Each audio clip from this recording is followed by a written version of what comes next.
এবং বেনারসে আমি একটা বাড়িতে শুট করেছি, যে বাড়িটায় জয় বাবা ফিল্মের শুটিং হয়েছে, যে বাড়িটায় গ্যাংস অফ ওয়াসিপুরের শুটিং হয়েছে, এবং আমি ওই ঘরটায় শুট করেছি যে ঘরটায় জয় বাবা ফিল্মনাথের শুট হয়েছে। আমি ওই ঘরটায় শুট করেছি যে ঘরটায় গ্যাংস অফ ওয়াসিপুরের শুট হয়েছে। খুন দেখেছি, খুন দেখেছি আমি। মানে রীতিমতো আমার সামনে মার্ডার হয়ে যেতে দেখেছি আমি। বেনারসের একটু বাইরে একটা জায়গায়, ক্যান্টনমেন্ট থেকে আর একটু বাইরে, বেনারসের ক্যান্টনমেন্ট বলে একটা জায়গা আছে, সেখান থেকে আর একটুখানি বাইরে একটা জায়গায়, মানে এটা হচ্ছে, আমি বলছি এটা 2012-র ঘটনা, 2012 অথবা 2013, না 2012-র ঘটনা।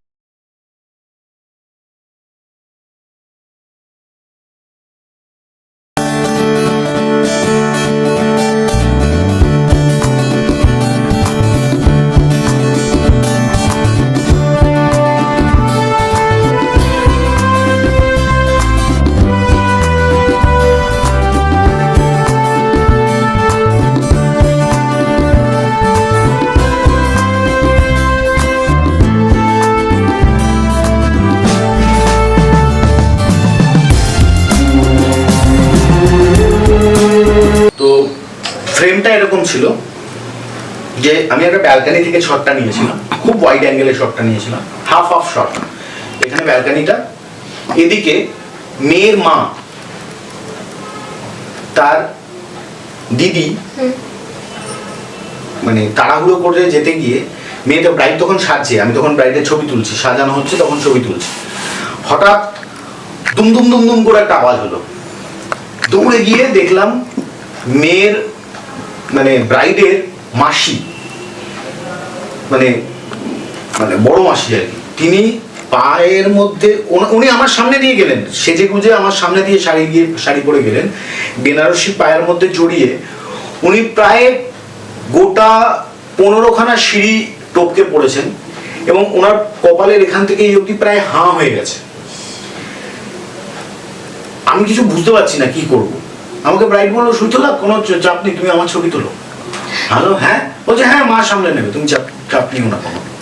হ্যালো, এবং ওটা দেখে, ওই রক্ত দেখে ওর এক বোন ওর পাশে বসে সাজছিল, সে অজ্ঞান হয়ে পড়ে গেল। এবার তাকে মাথায় জল দিতে দিতে একদল লোক নিয়ে গেল। আমি কিছুই বুঝতে পারছি না আমি কি করবো। তারপরে একখানা শট নিয়েছিলাম আমি,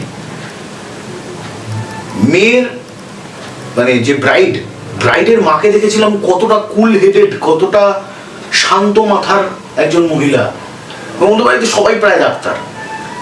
ভদ্রমহিলা নিচে ছুটে চলে গেলেন, সাট করে বরকে বরণ করলেন, এবং কাউকে একটা ইনস্ট্রাকশন দিলেন যে আমার ডিসপেন্সারি থেকে বা বাড়ি থেকে কিটগুলোকে নিয়ে আসার জন্য। কেউ একটা গিয়ে কিটগুলোকে নিয়ে এলো, বাড়ির কাছেই বিয়েটা হচ্ছিল শর্ট লেগে। উনি জামাইকে বরণ করলেন, করে উনি সোজা সিঁড়ি দিয়ে উঠে চলে গেলেন দিদির কাছে।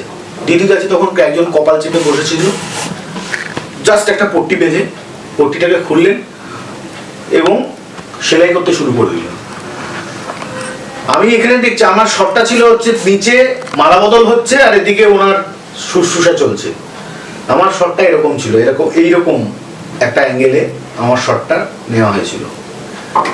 তো this is one of a kind of story. না ওই ছবিতে ছিল? হ্যাঁ, আচ্ছা। এটা মানে অনেকদিন ছিল এই ছবিটা আমার কাছে, কিন্তু এই ছবিটা সামহাউ আমি কখনো পাবলিশ করিনি। বাট আমার হার্ড ড্রাইভটা হয়ে যাওয়াতে এটা ছবিটাও গেছে আমার কাছ থেকে। এর একটা ঘটনা, এটা একটু অন্যরকম। সেটা হচ্ছে আমি প্রায়শই তখন দার্জিলিংয়ে গিয়ে একটা শ্যুট, মানে প্রায় অনেকগুলো শ্যুট আমি দার্জিলিংয়ে করেছি। আমার পার্টিকুলার একটা হোটেল রয়েছে দার্জিলিংয়ে, আমার ওই হোটেলটাতেই শ্যুট করতে ভীষণ ভালো লাগে। হোটেলটার নাম হচ্ছে পাইন রিজ হোটেল। আপনি যদি এক্ষুনি গুগলে গিয়ে সার্চ করেন কি পাইন রিজ, লিখবেন পাইন রিজ, বা না পাইন রিজ লিখতে হবে না, আপনি লিখবেন দার্জিলিং হন্টেড হোটেল, ফার্স্ট নাম যেটা আসবে সেটা হচ্ছে পাইন রিজ।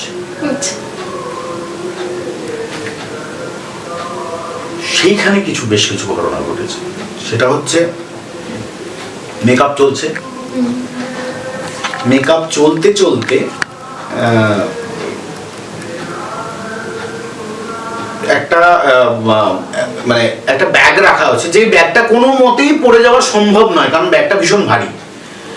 ব্যাগটাকে এরকম বসানো রয়েছে, ব্যাগটা মেকআপ চলছে, মেকআপ করছে মেকআপ আর্টিস্ট, মডেল এরকম বসে আছে। আমি একটা ফোন এসেছিল বলে আমি মেকআপটা দেখছিলাম কিভাবে মেকআপ হচ্ছে, কারণ ওটা ফ্যাশন শ্যুট ছিল। তো আমি মেকআপটা দেখছিলাম, দেখতে দেখতে আমি আবার চলে যাই। চলে গিয়ে, এটা দিনের বেলার ঘটনা, হ্যাঁ, তো আমার একটা ফোন আসে, আমি চলে যাই। হঠাৎ একটা চিৎকার শুনে আমি দৌড়ে ছুটে চলে আসি। ওই ভারী ব্যাগটা ওটা জাস্ট উল্টে পড়ে গেল একাকে। সাথে সাথে দেখলাম যে মডেল, সে চোখ বন্ধ করে জয় হনুমান জ্ঞান গুণ সাগর বলতে শুরু করে দিয়েছে। যে মেকআপ আর্টিস্ট, সে থরথর করে কাঁপছে। তো তারপরে তাদেরকে ঠিক করা হলো। এবং আরেকবার যেটা হয়েছিল সেটা হচ্ছে, আমার অনেকগুলো ছবিতে একটা কিরম, মানে ওটা আসার কথাই না, মানে ওটা হওয়ারই কথা না ওরকম, মানে একটা কিরম অদ্ভুত একটা স্ট্রোক আসছিল। তো আমি ভেবেছিলাম লাইট ক্লিক করছে, কিছুতেই আমি স্ট্রোকটাকে সরাতে পারছি না। ছবি তুলছি, ডিলিট করছি, ছবি তুলছি, ডিলিট করছি, ছবি তুলছি, ডিলিট করছি, ছবি তুলছি, ডিলিট করছি, কিছুতেই আমি স্ট্রোকটাকে সরাতে পারলাম না, যতক্ষণ না পর্যন্ত আমি ওই জায়গাটা ছাড়লাম। যেই জায়গাটা ছিল অন্য জায়গায় চলে গেলাম, সব মানে আলো ওখান থেকে আসার কথাই না, তবুও ওখান থেকে আলো লিক করছে। তো আমাকে অন্য জায়গায় গিয়ে ওই শটটা নিতে হলো। আমি কিছুতেই ওই সারাদিন ওই জায়গাটা ছবি তুলতে দিল না আমাকে কেউ।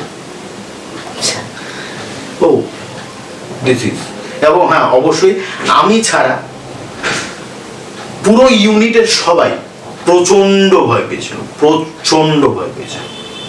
ভয়ানক ভয় পেয়েছিল ব্যাগ পড়ে যাওয়া। এবং এটাতেও মানে এটা তো তাও আমি ভালো করে বলিনি, আমি বলেছি ক্যামেরার টেকনিক্যাল ফল্ট হচ্ছে, তার জন্য এরকম হচ্ছে। ওরা তো বলছে না না এটা হতে পারে না, সুদীপ্তদা তুমি এখান থেকে চলো, সুদীপ্তদা তুমি এখান থেকে চলো। না না এখান থেকে যাওয়া যাবে না, এত সুন্দর লোকেশন আমি পাবো নাকি, আমাকে এখানেই ছবি তুলতে হবে। তো এনিওয়েজ তারপরে আমরা চলে আসি। আপনি দার্জিলিং এর কথা বলেন, ডাউহিলে শুট করেছেন? না, ডাউহিলে আমি শুট করি, ডাউহিলে শুট করিনি আমি। দার্জিলিং এ ইয়েতে শুট করেছি, বাট ডাউহিলে আমার যাওয়ার ভীষণ ইচ্ছা। আমি শুনেছি ওখানে অনেক স্পুকি ঘটনা রয়েছে, তো আমার ভীষণ যাওয়ার ইচ্ছে। আমি ইয়েতে শুট করেছি, লেপচা জগতে শুট করেছি অনেক, লেপচা জগতে শুট করেছি আমি। সান্দাকফু যাওয়ার পথে একটা প্রথম যে পয়েন্টটা, সে জায়গাটার নাম আমি ফাট করে ভুলে গেলাম, ওখানে আমি শুট করেছি। এছাড়া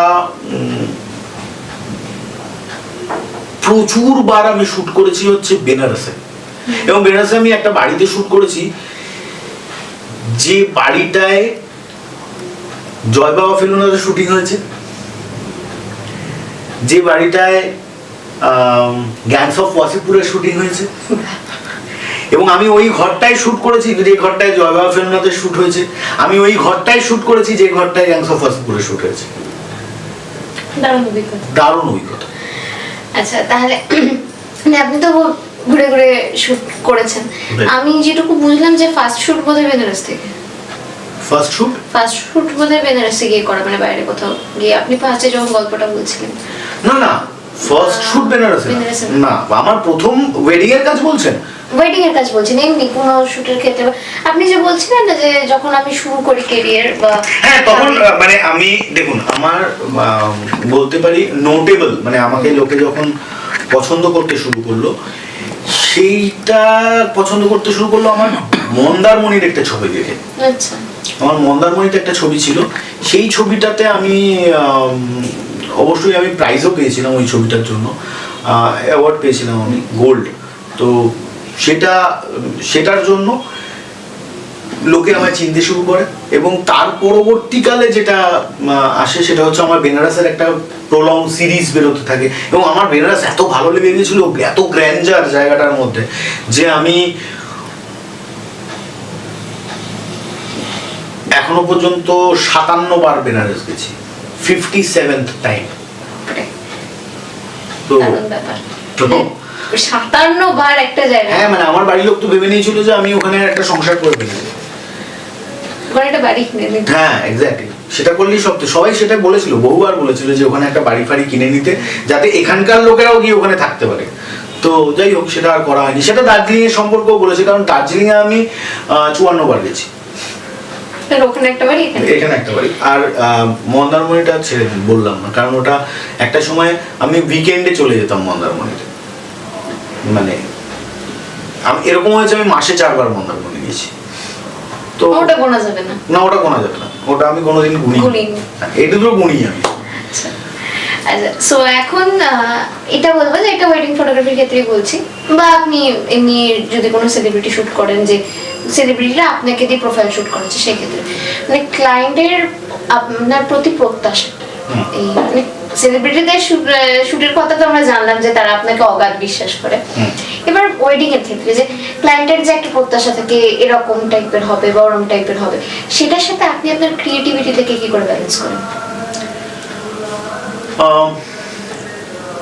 দেখুন, ক্লায়েন্টকে না, মানে এটা আমার মানে আমি এটা সব জায়গায় যখন আমি কোনো মানে আমি অনেক ইয়ে করি, আপনার ওয়ার্কশপ করে, যেহেতু আমি এখন ক্যাননের মেন্টর, একজন ক্যানন ক্যামেরা যে কোম্পানি, আমি তার মেন্টর এখন, এবং আমি তাদের মায়েস্ট্রো। তো আমি ক্যাননের হয়ে অনেকগুলো ওয়ার্কশপ করিয়েছি, এবং প্রত্যেকটা ওয়ার্কশপে আমি একটা কথা সবাইকে বলি যে সবার কাছে থেকে জিজ্ঞেস করি বেসিক্যালি, যে তোমরা কি কি মানে অসুবিধা ফেস করো। তখন সবাই বলে, আরে দাদা, ক্লায়েন্টকে এক কথা বলি, ক্লায়েন্ট আর এক জিনিস চায়, বিয়ের পরে কি করে দেবো। এক্স্যাক্টলি সেটাই হচ্ছে আমার পয়েন্ট। ক্লায়েন্টের সাথে ভালো করে কথা বলাটা খুব জরুরি, তবেই গিয়ে আমি জানতে পারবো যে অ্যাকচুয়ালি ক্লায়েন্ট কি কি চাইছে, তার পছন্দ কি কি। ক্লায়েন্টের সাথে ভীষণভাবে কথা বলো। এই যে প্রি ওয়েডিং এ আমরা যাই, আমরা শুধু শুট করতেই যাই, কেউ গল্প করি না ক্লায়েন্টের সাথে। আমি তো ক্লায়েন্টের সাথে ভরপুর গল্প করি, ভয়ানক গল্প করি আমরা, কারণ আমার টিমকে এটা বলা থাকে, এবং সেটা প্রথম দিন থেকে তোমাকে এদের বাড়ির লোক হয়ে যেতে হবে।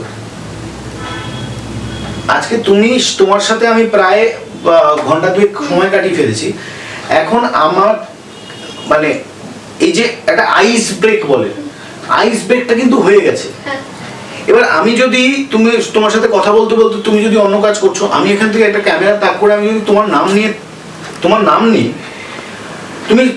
তুমি ঘুরেই আমার দিকে যখনই তাকাবে, যে দেখছো যে আমার হাতে ক্যামেরা রয়েছে, তুমি জানো যে আমি ভীষণ ভালো একটা ছবি তুলে দেবো তোমার, তুমি আপসেই হেসে ফেলবে।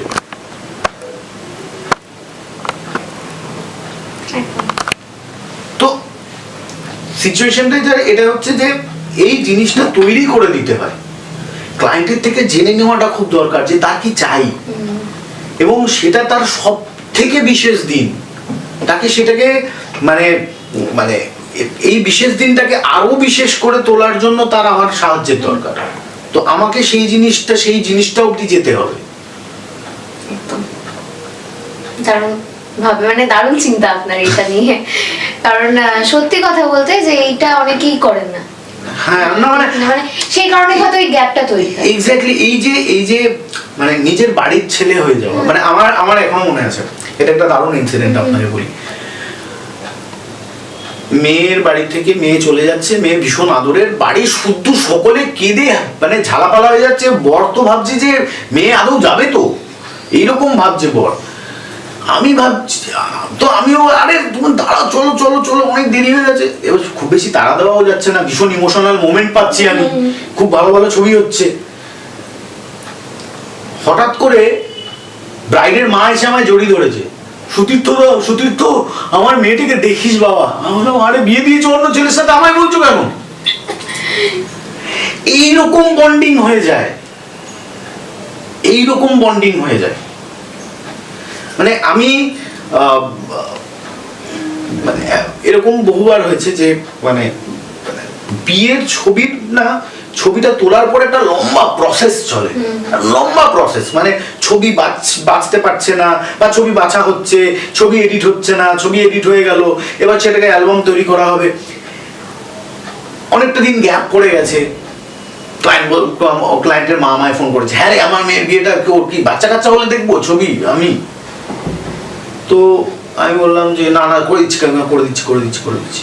এবার যখন তাকে গিয়ে অ্যালবামটা দিয়েছি, আমার মনে আছে, হ্যাঁ এত দেরি করে এলি তোরা অ্যালবামটা দিতে, এনে অনুসরণ বলতে এবার অ্যালবামটা খুলে দিই, আমি কোনো কথা বলছি না, অ্যালবামটা খুলে দিয়েছি, অ্যালবামটা দেখছেন। অ্যালবামটা শেষ হলো, আমার হাত দুটো ধরে হাউ হাউ করে কাঁদছেন।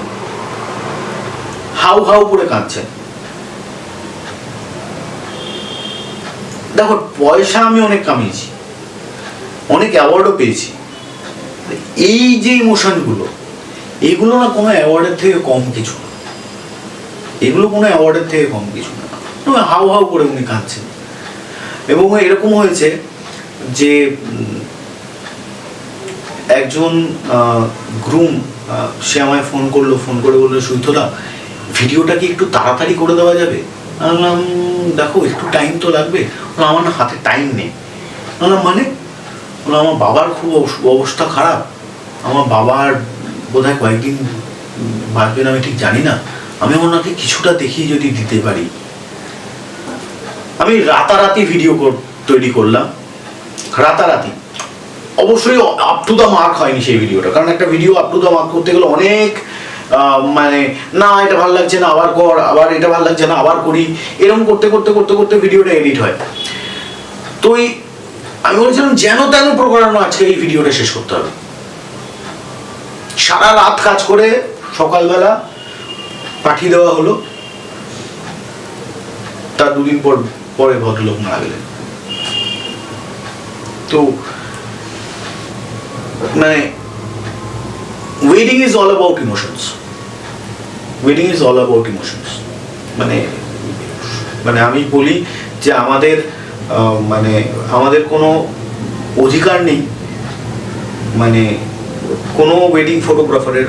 আমি প্রচুর দেখি এই জিনিসটা যে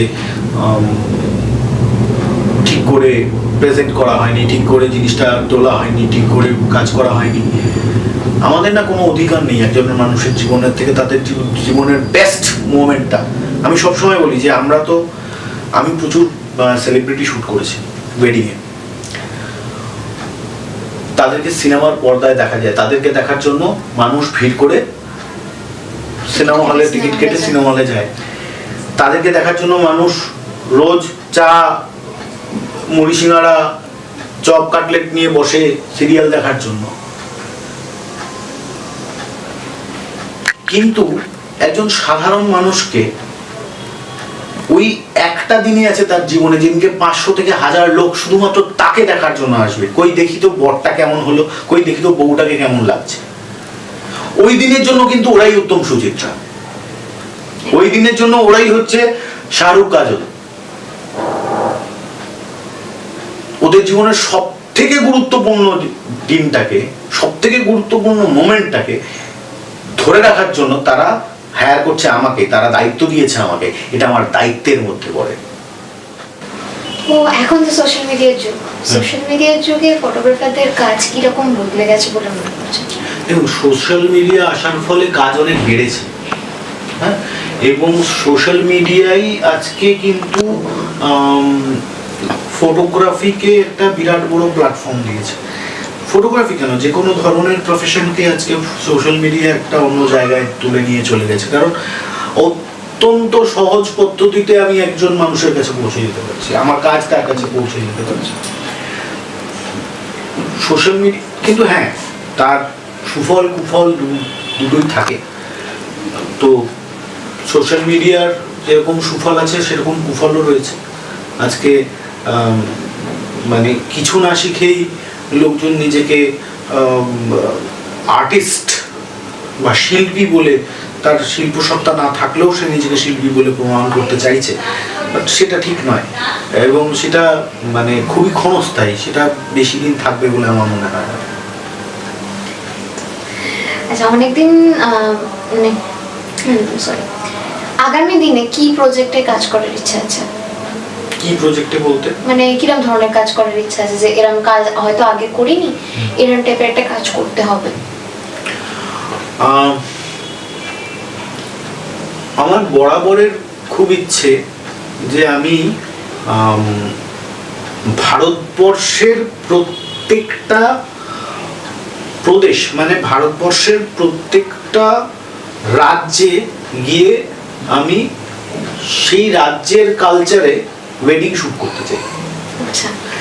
এবং আমার আর একটা ইচ্ছে রয়েছে, সেটা হচ্ছে ভারতবর্ষে যেগুলো যতগুলো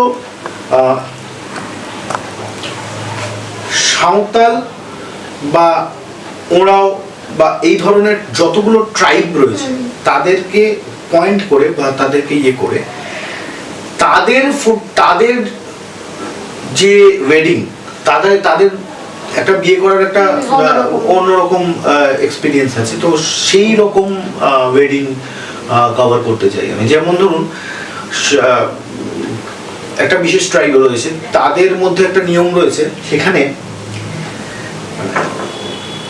এখন তো আর ছোট বয়সে বিয়ে হয় না, কিন্তু যখন ছোট বয়সে বিয়ে হতো ওই সময় বাচ্চাদের তো খেয়াল থাকতো না, তো তাদের তো খিদে পেয়ে গেছে, তখন শাশুড়ি নিজের বুকের দুধ খাওয়াতেন। আচ্ছা। কিন্তু তাদের মধ্যে এখনো সেই নিয়ম রয়ে গেছে, মানে ইভেন আমি দেখেছি এটা, মানে একজনের ছবিতে আমার সাথে কাজ করতো একটি ছেলে মাধবেন্দু একবার একটা এরকম শুট করতে যায়, একটি ট্রাইবের শুট। তো ট্রাইবাল শুটে ও যখন ট্রাইবাল ওয়েডিংটা শুট করছে, তখন ও দেখে যে শাশুড়ি নিজের বুকের দুধ খাইয়ে দিচ্ছে জামাইকে, তারপরে তাকে বরণ করে নিয়ে আসছে। তো মানে ভীষণ ইউনিক লেগেছিল এটা আমার, হ্যাঁ, তো ভীষণ ইউনিক লেগেছিল। তো এরকম করার ইচ্ছা, খুব ভীষণ ইচ্ছা আমার নর্থ ইস্টে যে ধরনের ওয়েডিং গুলো হয় আমার সেগুলো কভার করার ভীষণ ইচ্ছে। এবং আমার আর একটা ইচ্ছে খুব রয়েছে, সেটা হচ্ছে আমাকে কেউ মানে আমি সেরকম ভাবে সুযোগ পাই না বলে করতে পারি না, কারণ প্রত্যেকটা বিয়ের দিনই তো আমরা অকুপাইড থাকি, কিন্তু সেই দিনে তো বাদ বাকি সবারও সেই দিনেই বিয়ে হচ্ছে, তো সেই জন্য যাওয়া হয়ে ওঠে না। কিন্তু আমার মনে হয় যে আমি যদি একটুখানি একটা বছর যদি অফ নিতে পারি, আমার যদি শুধুমাত্র আমার টিমকে পাঠিয়ে দিলাম সেখানে হয়ে যায়, তাহলে আমি ভীষণ গরিব ঘরের একখানা বিয়ে হচ্ছে, ধরুন ট্রেন লাইনের ধারে যে বস্তি, সেই বস্তির মেয়েরাও তো বিয়ে হবে, তাদের বিয়েতে তারা কিভাবে বিয়েটাকে দেখছে, ইমোশন তো সব জায়গায় সমান, তো সেটা ক্যাপচার করার ভীষণ ইচ্ছা আছে আমার। তো এখন আমরা ফটোগ্রাফার দেখছি, অনেকেই ফটোগ্রাফি প্রফেশনে আসছে, আগে যেটা ছিল না, আগে একটু ভয় পেত মানুষ, এখন আসছে। তো নতুন যে ফটোগ্রাফারটা, তাদেরকে কি পরামর্শ দিতে চান? বা আজকে আপনি যেমন শুরু করেছেন কাজে ঢুকে, আপনি কাজ করতে করতে শিখেছেন, এখন এই প্রজন্ম এটা রয়েছে যে একটা কোর্স করে নি, তাহলে হয়তো ভালো ছবি তুলতে পারবো। হ্যাঁ, অবশ্যই কোর্স তো করাই যায়, কিন্তু সব থেকে বড় জিনিস সেটা হচ্ছে ফিল্ডে না নেমে তুমি কিছু জাজ করতে পারবে না। তুমি যতক্ষণ না ঠেকে শিখছো ততক্ষণ পর্যন্ত তুমি বুঝতে পারবে না, কারণ you never know what light is, but you never know যে তোমার কাছে ওই সময় কি পরিস্থিতি তুমি পাবে। আমি একটা পরিস্থিতিতে এর আগে ভীষণভাবে এই প্রশ্নটা খুব উঠতো সোশ্যাল মিডিয়ায়, দাদা এই ছবিটা কোথায় তোলা? আচ্ছা বললাম এই ছবিটা এখানে তোলা। এই ছবিটা কখন তোলা? আচ্ছা বললাম সেটাও তখন কখন তোলা। আচ্ছা ঠিক আছে তাহলে এই ছবিটা গিয়ে আমি একটু ওখানে গিয়ে তুলতে পারবো, এটা তার মাথার মধ্যে রয়ে গেল। কিন্তু ওই সময় পার্টিকুলারলি ওই দিনকে ওই লাইটটা থাকবে কিনা সে কিন্তু জানে না। পার্টিকুলারলি সেদিনকে যদি ওই লাইটটা না থাকে, কারণ আকাশ প্রতিনিয়ত প্রত্যেক দিন সেম থাকে না। একমাত্র আকাশ এমন একটা জিনিস যেদিনকে আকাশ কখনোই সেম থাকে না। তো আকাশ সেম নয় মানে লাইটও সেম নয়।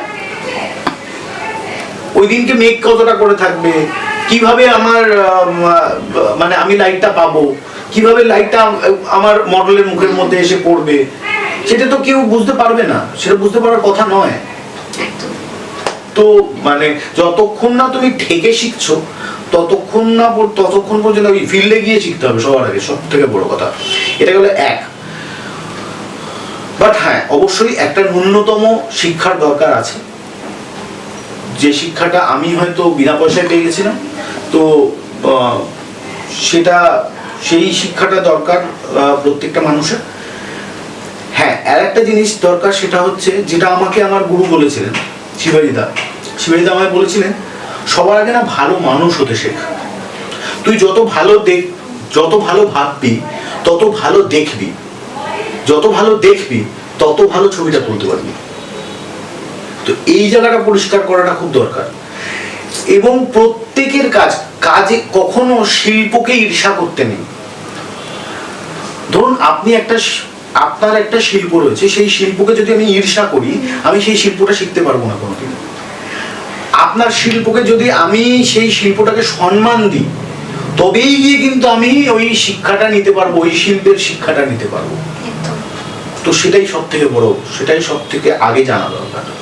আচ্ছা, এখন আমরা দেখি যে অনেকে মোবাইল ফটোগ্রাফি করে, তো একটা জনরা। হ্যাঁ, তো মোবাইল ফটোগ্রাফি থেকে এবার সে চাইছে যে আস্তে আস্তে ফটোগ্রাফির দিকে যাবে, তো কিন্তু বাড়িতে সেই পরিস্থিতি নেই, তো সে ক্যামেরাও কেনার একটা সাহস করে উঠতে পারছে না। তো প্রথম দিকে যদি সে চায় মোবাইল ফটোগ্রাফি করে কি ইনকাম করতে পারে? এবার আমি একটা কথা বলি, আমি চিরকাল একটা কথা বলে এসেছি, ছবি তোলে হচ্ছে আমার মাথা, আমার চোখ। ক্যামেরা হচ্ছে একটা ডিভাইস যে সেই ছবিটাকে স্টোর করে।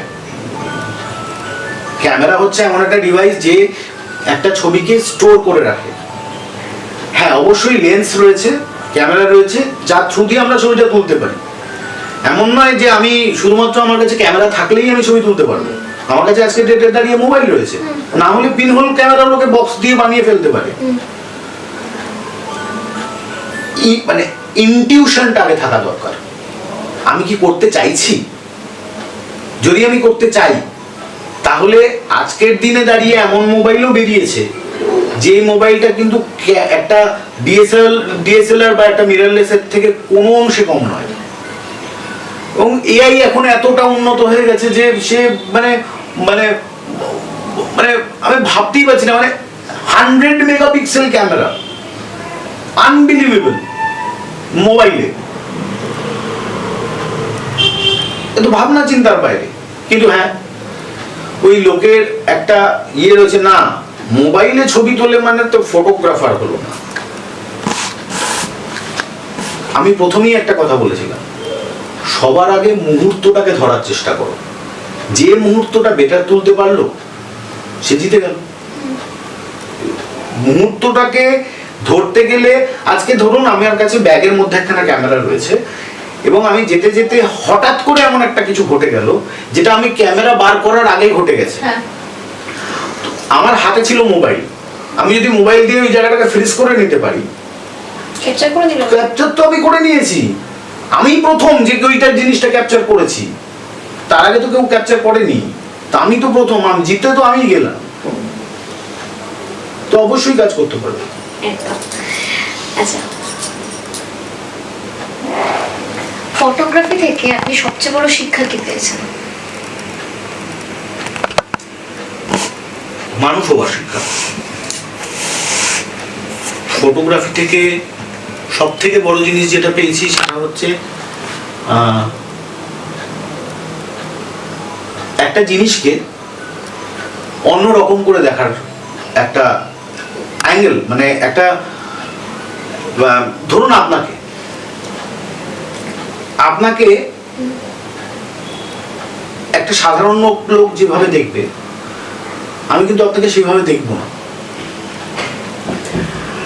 আমরা ছোটবেলায় পড়েছি না, একে চন্দ্র, দুয়ে পক্ষ, তিনে নেত্র, চারে বেদ, পাঁচে পঞ্চবান, ছয়ে ঋতু, সাতে সপ্ত সমুদ্র, আটে অষ্ট বসু, নয় নবগ্রহ, দশে দিক মানে 10টা দিক। যে ফটোগ্রাফার সে 10 দিক থেকে দেখতে পায়।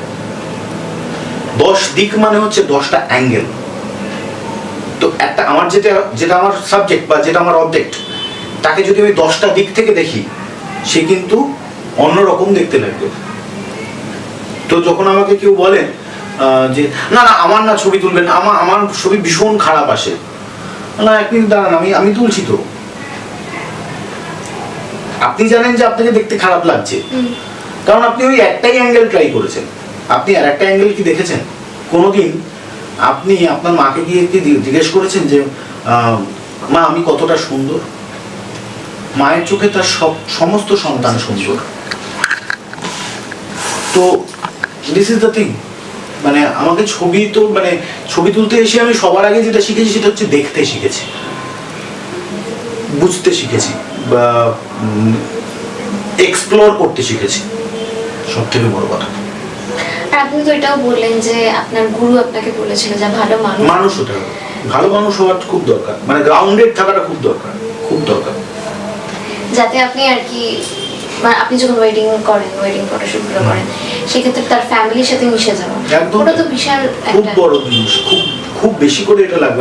আমি প্রথম থেকে এই জিনিসটা করে এসেছি, যেটা তৎকালীন ফটোগ্রাফাররা কখনো করেননি, তারা মিশে যেতে পারেননি, তাই জন্য তাদেরকে ওই জিনিসটা সহ্য করতে হয়েছে। আজকেও হচ্ছে, এমন নয় তার যে আজকে হচ্ছে না। সেটা আমার যখন আমি খবর পাই সেই জিনিসগুলো আমার খুব খারাপ লাগে, কারণ এই জিনিসগুলোর জন্যই তো আমি লড়েছিলাম। তো ক্লায়েন্টকে বোঝাতে হবে তোমার গুরুত্ব কতটা। একটা মানুষ যখন তোমার গুরুত্বটা বুঝতে পারবে তখনই সে বুঝতে পারবে। আজকে আমি একটি ছেলেকে বলেছিলাম, ছেলেটি দেখছি যে ও ওয়ার্কশপে এসছে, একটা হাওয়াই চটি পরা,